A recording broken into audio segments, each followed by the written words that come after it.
ಇಳಕಲ್ ನಗರದಲ್ಲಿ ಇಂದು ಸಂವಿಧಾನ ಶಿಲ್ಪಿ ಡಾಕ್ಟರ್ ಬಿ.ಆರ್. ಅಂಬೇಡ್ಕರ್ ಅವರ 135ನೇ ಜಯಂತಿಯನ್ನು ತಹಶೀಲ್ದಾರ್ ಕಚೇರಿಯಲ್ಲಿ ಗೌರವಪೂರ್ವಕವಾಗಿ ಆಚರಿಸಲಾಯಿತು.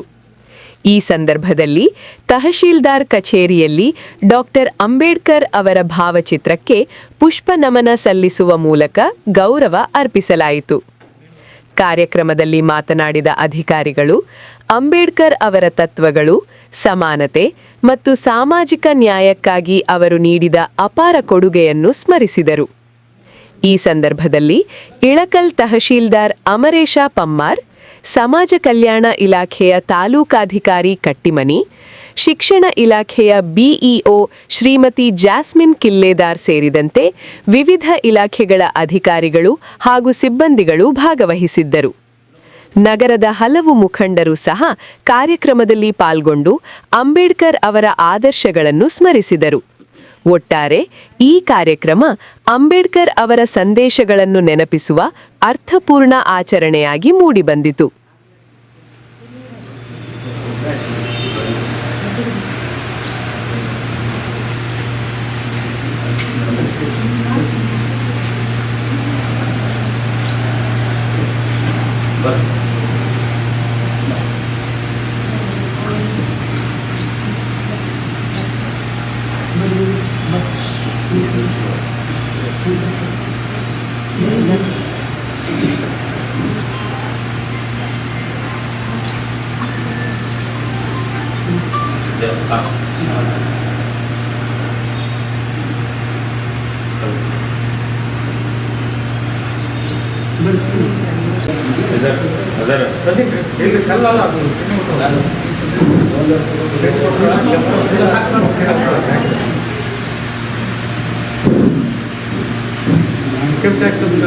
ತಹಸೀಲ್ದಾರ್ ಕಾರ್ಯಾಲಯ ಹಾಗೂ ಸಮಸ್ತ ಇಳಕಲ್ಲಿನ ಅಧಿಕಾರ ಬಂಧುಗಳ ಒಂದು ಸಮ್ಮುಖದಲ್ಲಿ ಭಾರತ ದೇಶಕ್ಕೆ ಹಾಗೂ ಇಡೀ ವಿಶ್ವಕ್ಕೆ ಬೆಳಕಾದಂಥ ಜ್ಞಾನ ಜ್ಯೋತಿಯಾದಂಥ ಡಾಕ್ಟರ್ ಬಾಬಾ ಸಾಹೇಬ್ ಅಂಬೇಡ್ಕರ್ ಅವರ 135ನೇ ಜಯಂತಿ ಈ ಒಂದು ಕೋಡ್ ಆಫ್ ಕಂಡಕ್ಟ್ನಲ್ಲಿ ಕೂಡ ವಿಶಿಷ್ಟವಾಗಿ ನಡೆಸಿದ್ದಕ್ಕೆ ಅಧಿಕಾರಿ ವರ್ಗಗಳಿಗೆಲ್ಲರಿಗೂ ಮೊದಲು ನಾನು ಅವರಿಗೆ ತುಂಬ ಹೃದಯದ ಧನ್ಯವಾದಗಳನ್ನು ಹೇಳಿದ್ದೇನೆ.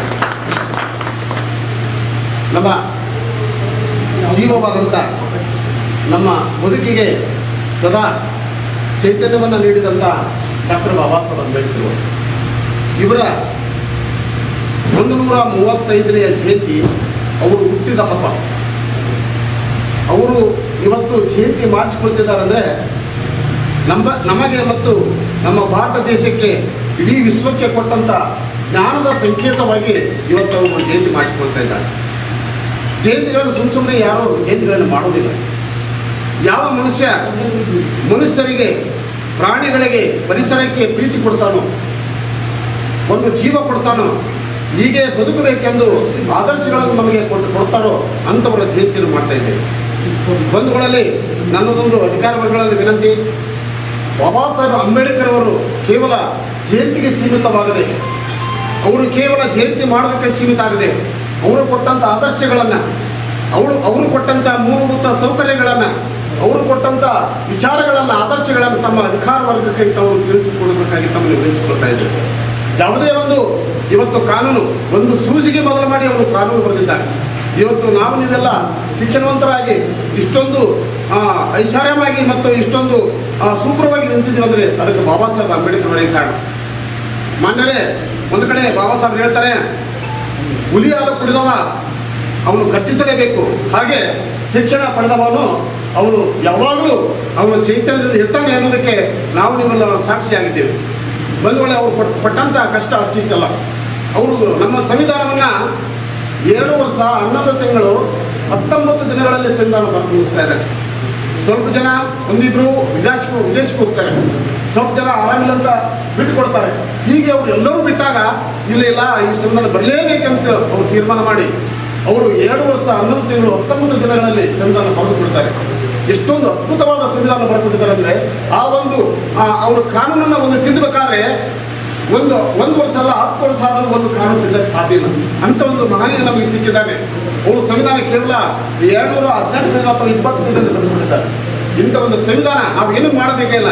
ನಮ್ಮ ಭಾರತೀಯ ಸಂವಿಧಾನ ಯಥಾವತ್ತಾಗಿ ನಾವು ಓದಿದರೆ ನಮ್ಮ ದೇಶ ಅಲ್ಲ ಇಡೀ ಜಗತ್ತಿಗೆ ನಾವು ಒಂದು ಸಂದೇಶವನ್ನು ಕೊಡ್ಬೋದು ಅಂತ ಹೇಳೋ ಮುಖಾಂತರ ನನಗೆ ಚೆನ್ನಾಗಿ ಬಂದಂತ ನನಗೆ ಒಂದೆರಡು ಮಾತಾಡಲು ಅವಕಾಶ ಮಾಡಿಕೊಟ್ಟು ಅಧಿಕಾರ ವರ್ಗಕ್ಕೆ ತಮಗೆಲ್ಲರೂ ವಂದಿಸಿ ನನ್ನೆರಡು ಮಾತು ಮುಗಿಸ್ತಾ ಇದ್ದೇನೆ. ಎಲ್ಲರಿಗೂ ಬಾಬಾ ಸಾಹೇಬ್ ಅಂಬೇಡ್ಕರ್ ಅವರ 135ನೇ ಜಯಂತಿಯ ಹಾರ್ದಿಕ ಶುಭಾಶಯಗಳು. ಸರ್ಕಾರದ ನಿರ್ದೇಶನದಂತೆ ನಾವು ಇವತ್ತು ಬಾಬಾ ಸಾಹೇಬ್ ಅಂಬೇಡ್ಕರ್ ಅವರ ಜಯಂತಿಯನ್ನು ಆಚರಣೆ ಮಾಡಲಿಕ್ಕೆ ತಹಶೀಲ್ದಾರ್ ಕಾರ್ಯಾಲಯದಲ್ಲಿ ಸೇರಿದ್ದೀವಿ. ಮಾಡೆಲ್ ಕೋಡ್ ಆಫ್ ಕಂಡಕ್ಟ್ ಜಾರಿಯಲ್ಲಿದ್ದರೂ ಕೂಡ ಸಾಕಷ್ಟು ಜನ ಬಂದು ಈ ಒಂದು ಜಯಂತಿಯನ್ನು ಯಶಸ್ವಿಗೊಳಿಸಿದ್ದಕ್ಕಾಗಿ ತಾಲೂಕು ಆಡಳಿತದ ಪರವಾಗಿ ಎಲ್ಲರಿಗೂ ನಾನು ಧನ್ಯವಾದಗಳನ್ನು ತಿಳಿಸುತ್ತೇನೆ. ಎರಡನೇದು, ತಮ್ಮ ಪ್ರಾಸ್ತಾವಿಕ ಭಾಷಣದಲ್ಲಿ ಹೇಳಿದರು, ಬಾಬಾ ಸಾಹೇಬ್ ಅಂಬೇಡ್ಕರ್ ಅವರ ಜೀವನವೇ ನಮಗೆಲ್ಲ ಪ್ರೇರಣೆ. ಅವರು ಅಷ್ಟೆಲ್ಲ ಕಷ್ಟಪಟ್ಟು ಇದ್ದರೂ ಕೂಡ ತಮ್ಮ ಛಲವನ್ನು ಸಾಧಿಸಿದ್ದಾರೆ. ಶಿಕ್ಷಣ ಅಷ್ಟು ಕಡು ಬಡತನದಲ್ಲಿ ಅವರು ಇದ್ರೂ ಕೂಡ ಆವಾಗ ಶಿಕ್ಷಣ ಅವರಿಗೆ ದೊರಕುವಂಥದ್ದಿರಲಿಲ್ಲ. ಆದರೂ ಕೂಡ ಶಿಕ್ಷಣವನ್ನು ಪಡೆದು ನಮ್ಮ ಭಾರತ ದೇಶಕ್ಕೆ ಒಂದು ಸಂವಿಧಾನವನ್ನು ಕೊಟ್ಟಿದ್ದಾರೆ. ಸಂವಿಧಾನ ಪ್ರಾಸ್ತಾವಿಕ ಭಾಷಣದಲ್ಲಿ ಹೇಳಿದರು, ಸಂವಿಧಾನ ಯಾವ ಥರ ಇದೆಯಪ್ಪ ಅಂತಂದರೆ ಇನ್ನೂ 1000 ವರ್ಷಗಳ ಇದ್ರೂ ಕೂಡ ಆ ಸಂವಿಧಾನ ನಮಗೆ ಯಾವ ರೀತಿ ಸರ್ಕಾರವನ್ನು ನಡೆಸಬೇಕು, ನಮ್ಮ ದೇಶವನ್ನು ಯಾವ ಥರ ನಡೆಸಬೇಕಂತೇಳಿ ಒಂದು ಚೌಕಟ್ಟನ್ನು ಹಾಕಿಕೊಟ್ಟಿರುವಂಥ ಪುಸ್ತಕ ಇದೆ. ಸೊ ಇವತ್ತಿನ ದಿನ ನಾವು ಬಾಬಾ ಸಾಹೇಬ್ ಅಂಬೇಡ್ಕರ್ ಅವರನ್ನು ನೆನೆಸುತ್ತಾ ಅವರ ಆದರ್ಶಗಳನ್ನು ನಾವು ನಮ್ಮ ಜೀವನದಲ್ಲಿ ನಾವೆಲ್ಲರೂ ಅಳವಡಿಸ್ಕೊಳ್ಳೋಣ. ಆಮೇಲೆ ಅವರು ಕಂಡಿರುವಂಥ ಕನಸು ಸಮಾಜದಲ್ಲಿ ಒಂದು ಸಮಾನತೆ ಇರುವಂಥ ಒಂದು ಸಮಾಜವನ್ನು ಕಟ್ಟೋಣ ಅಂಥೇಳಿ. ಸೊ ಆ ಒಂದು ನಿಟ್ಟಿನಲ್ಲಿ ನಾವೆಲ್ಲರೂ ಕೆಲಸ ಮಾಡೋಣ ಅಂತೇಳಿ ತಿಳಿಸುತ್ತಾ ಮತ್ತೊಮ್ಮೆ ತಮ್ಮೆಲ್ಲರಿಗೂ ಇವತ್ತಿನ ದಿನದ ಶುಭಾಶಯಗಳನ್ನು ತಿಳಿಸುತ್ತಾ ನಾನು 2 ಮಾತುಗಳನ್ನು ಮುಗಿಸ್ತೇನೆ.